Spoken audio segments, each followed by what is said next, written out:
Hi అండి, good morning. నేనైతే ఈరోజు ఉల్లికాడలు కోడిగుడ్డు వండుతున్నా.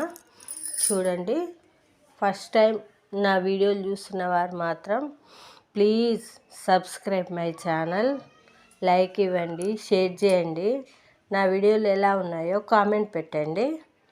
చూడండి, ఉల్లాకును మంచిగా కోసుకున్నాం. ఫస్ట్ తెల్లది ఆనియన్ అది వేసిన అడుగుది, ఎందుకంటే అది కొంచెం టైం పడుతుంది. ఇదేమో దబ్బున మగ్గిపోతుంది కనుక.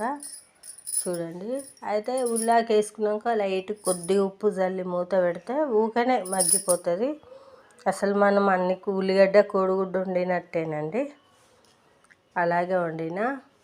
చూడండి, పసుపు అల్లం వెల్లిగడ్డ వేసుకున్నాక మళ్ళీ కాసేపు మగ్గినాక కారము ఉప్పు ఇవన్నీ వేసుకోవాలి. ఉల్లికాడలు హెల్త్కి మంచిది అంటారు కదండి, గ్రీన్ తినాలంటారు. పిల్లలు ఉట్టిగా ఇది పెడితే తినరు కదా, ఇట్లా ఎగ్గేసి పెడితే బాగుంటుంది. చూడండి, అసలు ఉల్లాకు లెక్కనే కనబడదు, కోడిగుడ్డు ఉల్లిగడ్డ లెక్కనే కనబడుతుంది. ఇక ఉల్లిగడ్డలు అయితే కోడిగుడ్లు అయితే ఇక మన ఇష్టం అండి, ఇక కూరకు తగ్గట్టు వేసుకోవాలి కదా. చూడండి, ఉడకబెట్టి వేసినా బాగానే ఉంటుంది. పిల్లలకు ఉడకబెట్టి వేసినా కానీ ఇక తినొచ్చు. ఇట్లయితే ఇంకా బాగుంది.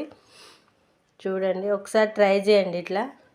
నేనైతే ఉల్లాకు తెస్తే బఠానీ వేసి వండుతా, లేకపోతే కోడిగుడ్డు వేసి వండుతా.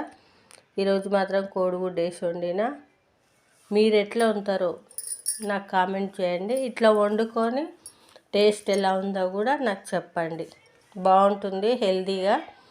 ఓకేనా అండి? చూడండి, ఒకసారి ట్రై చేయండి.